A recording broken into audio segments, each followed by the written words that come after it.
छात्रों में R S. Gupta Shri Ram Janki inter college से मैथमेटिक्स में आपका स्वागत करता हूं।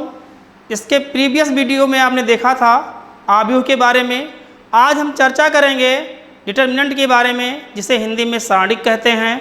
सारणिक क्या होता है, इसकी खोज कब हुई थी, सारणिक को किस प्रकार से हम हल करते हैं, इन सब बातों पर आज हम चर्चा करने वाले हैं। प्रश्न ये उठता है कि सारणिक की खोज कब हुई थी, तो सारणिक की खोज 1641 ईस्वी में हुई थी। इसके खोजकर्ता कौन थे, तो सारणिक की खोजकर्ता थे G.W. लायोनिज। सारणिक की खोजकर्ता कौन थे, G.W. लायोनिज। कब खोज हुई थी इसकी, 1641 ईस्वी में इसकी खोज हो चुकी थी सारणिक की। लेकिन इसका जो विस्तार से प्रतिपादन किया उसको किया एक वैज्ञानिक थे जिनका नाम था केली। केली ने 1841 ईस्वी में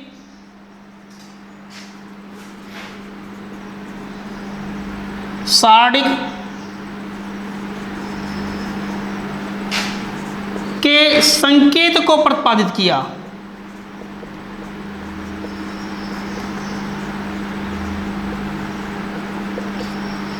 छात्रों, आज हम जिस सारणिक का अध्ययन कर रहे हैं, सारणिक में जिस संकेत का अध्ययन कर रहे हैं, वो केली महाशय के द्वारा प्रतिपादित है।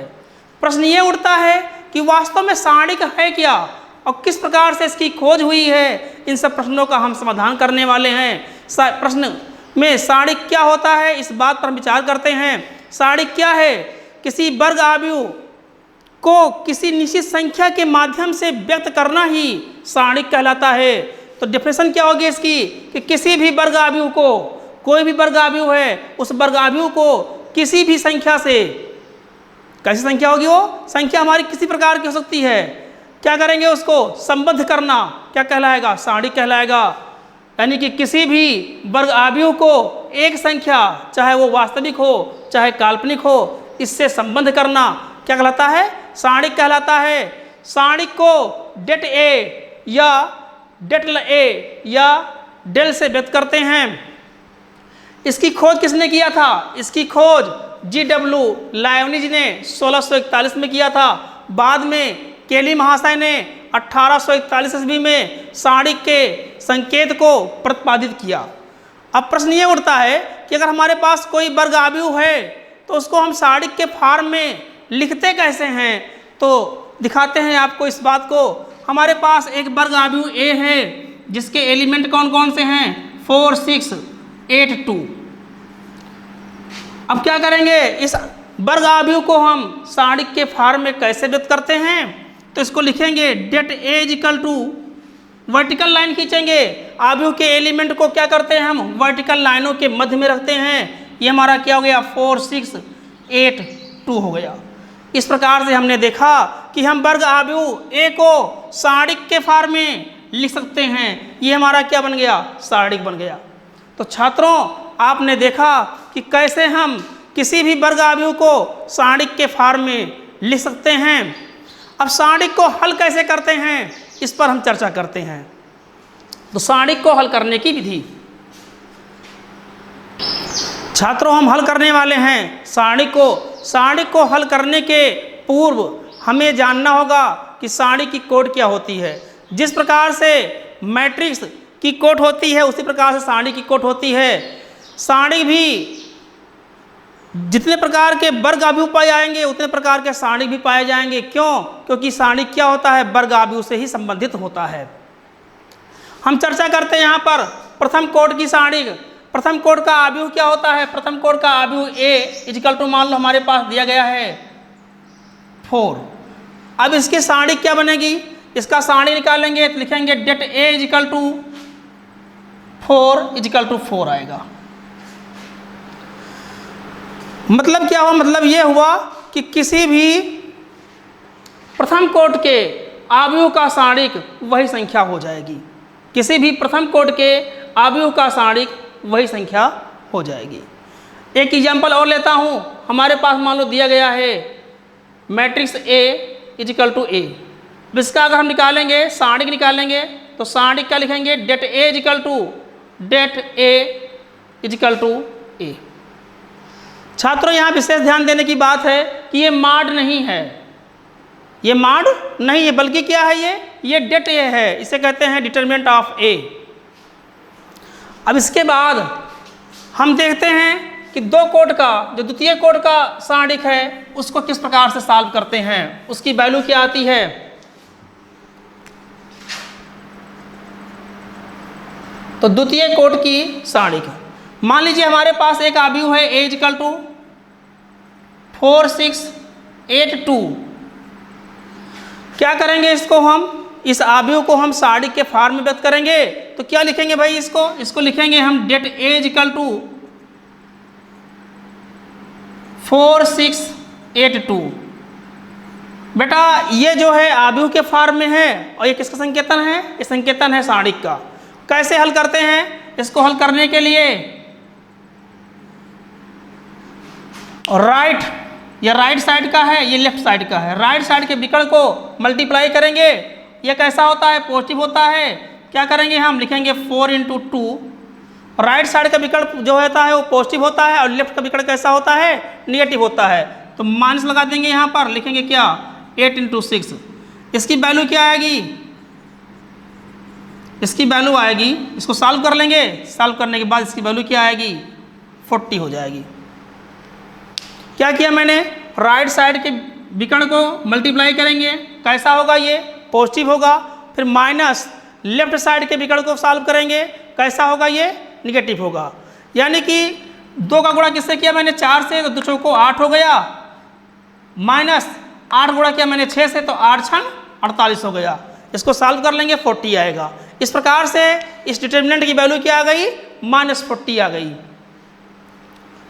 अब प्रश्न ये उठता है कि तृतीय कोड के मैट्रिक्स को कैसे सॉल्व करते हैं, उसके बारे में भी हम चर्चा करते हैं। नोट दिस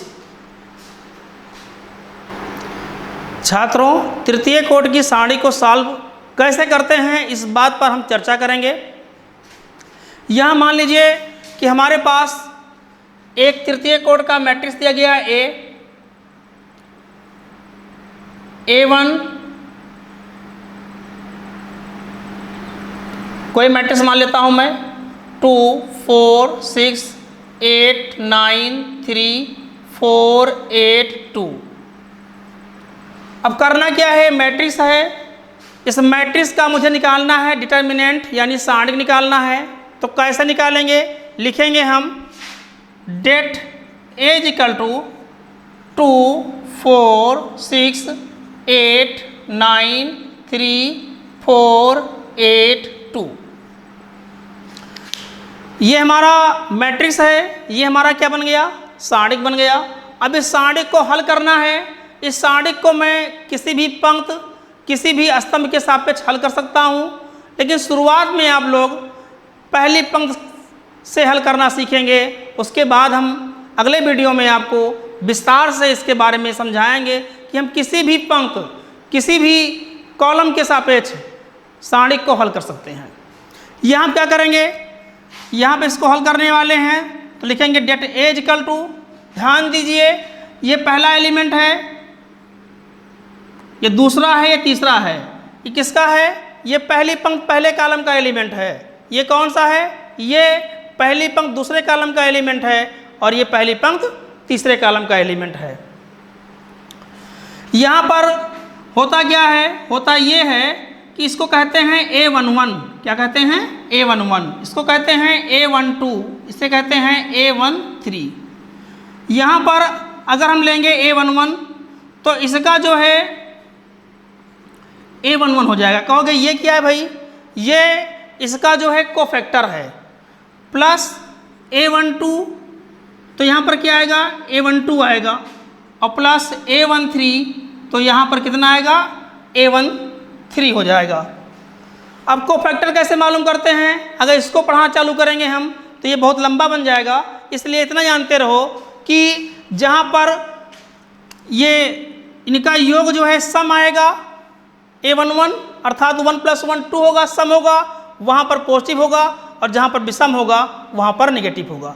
मतलब क्या हुआ, मतलब ये हुआ कि इस अवयव में इसका जो कोफैक्टर आएगा उसके लिए यहाँ पर जो है धन लगाएंगे, यहाँ पर ऋण लगाएंगे और यहाँ पर धन लगाएंगे। कैसे सॉल्व करते हैं दिखाते हैं इसको आपको।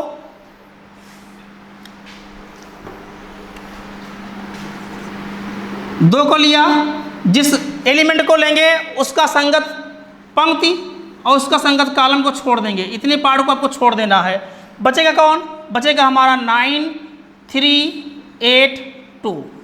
उसके बाद इसको मैंने पॉजिटिव लिया था तो इसको कैसा लेना पड़ेगा? निगेटिव। इसको मैंने पॉजिटिव क्यों लिया, इसको निगेटिव क्यों लेंगे, इसके बारे में हम जब कोफैक्टर पढ़ाएंगे, आपको शाखंड पढ़ाएंगे, उसमें इस बात की चर्चा करेंगे कि ऐसा कैसे होता है। यहाँ लिखेंगे -4। जब मैं -4 को लूँगा तो क्या करूँगा मैं करने वाला ये हूँ, जब मैं -4 को लूँगा तो इस पंक्ति को और इस कॉलम के सारे एलिमेंट को छोड़ दूँगा। बचेगा हमारा क्या? बचेगा हमारा 8 4 3 2। उसके बाद जब मैं 6 को लूँगा तो क्या करेंगे? जब मैं 6 को लूँगा तो 6 से संबंधित पंक्ति और कॉलम छोड़ दूँगा। जब मैं 6 को ले रहा हूँ तो ये हो जाएगा और ये इतना पार्ट में छोड़ दूँगा। बचेगा क्या हमारा? 8 4 9 8।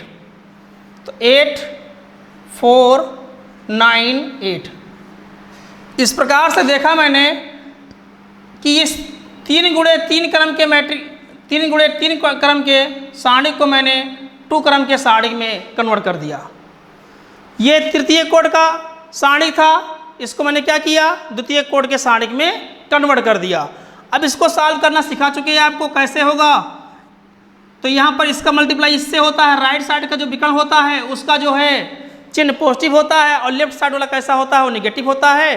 तो 2 गुणे 9 18 हो जाएगा, फिर -8 3 24 हो जाएगा, -4 यहाँ करेंगे तो 8 दूनाई 16 हो जाएगा, -4 तिहाई 12 हो जाएगा, +6 यहाँ करेंगे तो ये 64 आएगा। इसका गुणा इससे करेंगे और फिर माइनस करेंगे, इसका गुणा इससे कर देंगे तो 36 हो जाएगा। इस प्रकार से इसको सॉल्व कर लेंगे तो 2 यहाँ सॉल्व करेंगे इसको तो -6 आएगा, -4 यहाँ सॉल्व करेंगे तो 4 आएगा और +6 यहाँ सॉल्व करेंगे तो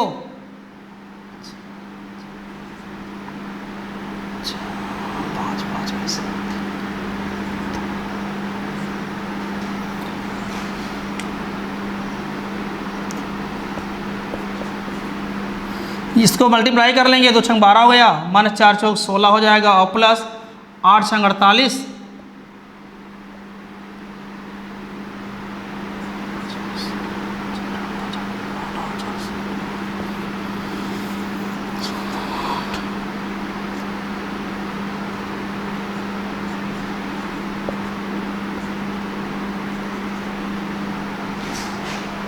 इस प्रकार से इसको सॉल्व कर लिया गया। तो इस चीज़ को आप सीख चुके होंगे। एक बार पुनः देख लीजिए, हमने 2 को लिया, जब 2 को लेंगे तो इसको छोड़ देंगे, इसको छोड़ देंगे, ये बचेगा हमारा कौन सा? 9 3 8 2, 9 3 8 2 हो गया। फिर इसको अगर पॉजिटिव लिया है मैंने, अगर पॉजिटिव नहीं इसको पॉजिटिव ही लेना है, क्यों? क्योंकि ये A11 है, A11 पॉजिटिव होता है, A12 नेगेटिव होगा और A13 पॉजिटिव होगा। तो इसको नेगेटिव ले लिया तो फिर क्या करेंगे? ये छूट जाएगा और ये छूट जाएगा, बचेगा क्या हमारा? 8 3 बचेगा और 4 2 बचेगा। उसके बाद मैंने क्या लिया? 6 ले लिया। जब 6 को लेंगे तो इसको छोड़ देंगे और इसको छोड़ देंगे, बचेगा क्या हमारा? 8 9 बचेगा और 4 और 8 बचेगा। इस द्वितीय कोड का बन गया है। द्वितीय कोड को हम सॉल्व कर सकते हैं। इस प्रकार हम चलते हैं एक्सरसाइज की ओर। नोट दिस छात्रों, ये NCERT एक्सरसाइज है 4.1। पहला क्वेश्चन इसमें है, एक आपको आव्यूह दिया गया है, कह रहा है कि इस आव्यूह के सारणिक का मान ज्ञात कीजिए। कैसे ज्ञात करते हैं? तो पहले हम इस आव्यूह को सारणिक के रूप में व्यक्त करेंगे। इसको सारणिक क्रम में कैसे व्यक्त करेंगे भाई? लिखेंगे ये हमारा है आव्यूह, ए मान लेता हूं मैं इसको 2 4 -5 -1। सारणिक रूप में व्यक्त करेंगे इसको, तो सारणिक क्या बनेगी इसकी? सारणिक हो जाएगा det A = 2 4 -5 -1। बता तो मैंने इसको सॉल्व कैसे करते हैं। तो राइट विकर्ण जो होता है वो पॉजिटिव होता है, लेफ्ट विकर्ण कैसा होता है? निगेटिव होता है। इसको इससे मल्टीप्लाई कर देंगे, कितना आएगा ये? -2 हो जाएगा, फिर माइनस लगाएंगे, इसको इससे मल्टीप्लाई करेंगे, इसको इससे मल्टीप्लाई करेंगे तो -20 आएगा। ब्रैकेट को खोल देंगे तो -2 + 20 यानी कितना आएगा, इसकी वैल्यू 18 हो जाएगी। इस प्रकार से हमारा ये सॉल्व हो गया है।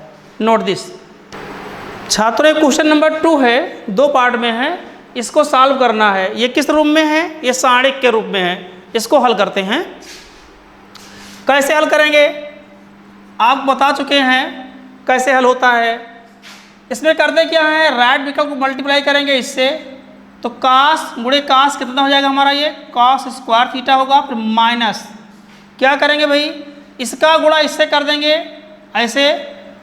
ये कैसा होता है पता है मैंने आपको कि राइट विकल्प जो होता है वो पॉजिटिव होता है और जो लेफ्ट विकल्प होता है वो कैसा होता है, निगेटिव होता है। इसलिए मैंने यहाँ क्या लगा दिया, निगेटिव लगा दिया। इसका गुणा इससे करेंगे तो बनेगा क्या हमारा, माइनस साइन स्क्वायर थीटा आएगा। जब ब्रैकेट खुलेगा तो ये पॉजिटिव हो जाएगा और बनेगा क्या हमारा, cos square theta plus sine square theta. इसकी वैल्यू क्या होती है, इसकी वैल्यू होती है 1। Note this. उसके बाद क्वेश्चन नंबर 2 का दूसरा पार्ट सॉल्व करेंगे। बिल्कुल सिमिलरली वैसे ही है। क्या होगा, इसका मल्टीप्लाई इससे हो जाएगा और फिर माइनस इसका मल्टीप्लाई इससे हो जाएगा। तो लिखेंगे x + 1 into x square minus x + 1 और उसके बाद फिर minus x + 1 into x minus 1। थोड़ा इसको सॉल्व करते हैं, थोड़ा सॉल्व करेंगे इसको तो कैसे बनेगा हमारा ये जनरली एक फार्मूला है। अगर फार्मूला आपको नहीं याद है तो मल्टीप्लाई भी कर सकते हो। मल्टीप्लाई कर देंगे तो बनेगा क्या हमारा, ये x³ हो जाएगा, फिर माइनस x² आएगा और प्लस x हो जाएगा। फिर मैं करूँगा 1 से मल्टीप्लाई तो बनेगा मेरा +x² माइनस x + 1। और यहाँ पर भी फार्मूला है, चाहे फार्मूला लगा दो और चाहे वैसे कर लो, x² - 1 बन जाएगा। क्यों, क्योंकि x + 1 इंटू x - 1 फार्मूला बन जाएगा। x² माइनस हमारा ये 1 हो गया। इसको थोड़ा सॉल्व कर लेंगे तो हमारा ये पार्ट कट जाएगा। बनेगा क्या हमारा, ये बनेगा हमारा ये x³ + 1 हो जाएगा और फिर माइनस x² + 1 आएगा। इस प्रकार से हमें क्या मिल गया, x³ माइनस x² + 2 मिल गया। यही हमारा क्या है, फाइनली आंसर हो गया। नोट कर लेंगे इस पॉइंट को। छात्रों, ये NCERT का क्वेश्चन नंबर 3 है। इसमें आपको एक मैट्रिक्स दिया गया है। ध्यान दीजिए, ये डिटरमिनेंट नहीं है, ये क्या है, मैट्रिक्स है। मैट्रिक्स A मुझे दिया गया है तो क्या कह रहा है कि 2A का determinant equal to 4 into determinant of A verify करना है। कैसे वेरीफाई करेंगे भाई, तो पहले क्या निकाल लेंगे हम, पहले 2A मालूम करता हूँ। 2A क्या है, हमारे पास सेट A ये है तो हम मालूम करते हैं क्या, 2A मालूम करता हूँ, यानी 2 इंटू A। क्या लिखेंगे इसको, 2 इंटू मैट्रिक्स ऑफ A कौन हमारा है, 1 2 4 2। बताया था मैंने कि मैट्रिक्स में होता क्या है कि जो एलिमेंट बाहर इंटू में है अगर उसको अंदर ले जाएंगे मैट्रिक्स के तो सारे एलिमेंटों में मल्टीप्लाई हो जाएगा। इसको सॉल्व करेंगे तो क्या होगा हमारा, ये 2 बन जाएगा, ये 4 हो जाएगा, ये 8 हो जाएगा और ये कितना हो जाएगा, 4 हो जाएगा। ये इस प्रकार से मैंने क्या मालूम कर लिया, 2A मालूम कर लिया। क्या मालूम कर लिया, 2A। अब क्या करेंगे, अब इस 2A का निकालना क्या है, मुझे डिटर्मिनेंट मालूम करना है, सारणिक मालूम करना है। तो लिखेंगे det of 2A is equal to det 2 4 8 4। इसको सॉल्व करते हैं तो 4 दूनी 8, ये 8 हो जाएगा और फिर इसका क्या आएगा, माइनस 8 चौक 32 आएगा। इसकी वैल्यू आएगी -24। ये क्या निकल आया मेरा, डेट ऑफ 2A की वैल्यू आ गई। अब एक काम करता हूँ, मैं निकाल लेता हूँ इसको, क्वेश्चन नंबर फर्स्ट मान लेता हूँ। मैं निकालने वाला हूँ डेट A की वैल्यू। डेट A की वैल्यू क्या आएगी, तो लिखेंगे इसको 1 2 4 2। इसको सॉल्व करेंगे तो 2 - 8 आएगा। इसको सॉल्व करेंगे तो -6 आएगा। किसकी वैल्यू आ गई, डेट A की वैल्यू आ गई। एक काम करता हूँ, इसको 4 से मल्टीप्लाई करता हूँ। 4 इंटू डेट ऑफ A की वैल्यू क्या आएगी, तो -24 आएगी। ये क्या बन गया मेरा, ये क्वेश्चन नंबर 2 बन गया। लिख देंगे from equation first and second we get क्या प्राप्त होगा मुझे? देखेंगे ये दोनों मान क्या हैं, बराबर हैं। मतलब क्या हो, मतलब ये हुआ कि det of 2a is equal to 4 into det of a, hence proved. छात्रों ये क्वेश्चन नंबर 4 की ओर चलते हैं। इसमें आपको एक मैट्रिक्स दिया गया है A। ये क्या है, मैट्रिक्स है, डिटरमिनेंट नहीं है। ये क्या है, मैट्रिक्स है। इस मैट्रिक्स का करना क्या, मुझे डिटरमिनेंट मालूम करना है। ये मैट्रिक्स मुझे दिया गया है, कह रहा है वेरीफाई करो 3a, यानी कि determinant of 3a is equal to 27 into determinant of a। कैसे वेरीफाई करता हूँ, पहले मैं डिटरमिनेंट ऑफ a मालूम कर लेता हूँ। तो इसका सारणिक क्या आएगा, अभी ये मैट्रिक्स है, क्या करेंगे इसको हम सारणिक के पदों में कन्वर्ट कर देंगे। करते हैं, देखो 1 0 1 0 1 2 0 0 4। बताया था मैंने आपको शुरू में ही कि सारणिक को हम किसी भी पंक्ति, किसी भी कॉलम के सापेक्ष विस्तरित कर सकते हैं, लेकिन इस चीज़ को कैसे होता है बताएंगे हम अगले वीडियो में। यहाँ पर हम केवल पहली पंक्ति के सापेक्ष ही विस्तार करेंगे, क्योंकि आप लोग सीख रहे हो। अगर आप थोड़ा जानकार हो जाओगे तो उसके बाद किसी भी पंक्ति के सापेक्ष, किसी भी कॉलम के सापेक्ष ऑटोमेटिकली कर लोगे। यहाँ क्या करेंगे भाई, लिखेंगे डेट ए इक्वल टू 1 लेंगे। जब मैंने 1 को लिया तो इसका जो है संगत पंक्ति और संगत कॉलम को क्या करेंगे, छोड़ देंगे। छोड़ने के बाद बनेगा क्या मेरा, ये 1 0 2 4 बनेगा। इसको मैंने पॉजिटिव लिया है तो यहाँ क्या लेंगे, हम नेगेटिव लेंगे। यहाँ पर 0 है तो यहाँ पर कुछ भी करेंगे हम, उसकी वैल्यू क्या हो जाएगी, 0 ही हो जाएगी, इसलिए यहाँ कुछ लिखना नहीं है आपको। फिर क्या लिया मैंने, इसको लिया 1। यहाँ पर ये नेगेटिव क्यों हुआ है, क्योंकि ये हमारा जो है पहला एलिमेंट पॉजिटिव होता है। कैसे, क्योंकि इसकी वैल्यू क्या होती है, इसकी वैल्यू होती है a11। क्या बनेगा हमारा, ये -1 की पावर 1 और 1 2 होता है, इसलिए पॉजिटिव होता है। और यहाँ पर क्या बनता है हमारा, यहाँ पर बनता है हमारा a12, यानी कि -1 की पावर 3 बनता है, इसलिए हमारा ये नेगेटिव होता है। ये हमारा कैसा होता है, पॉजिटिव होता है।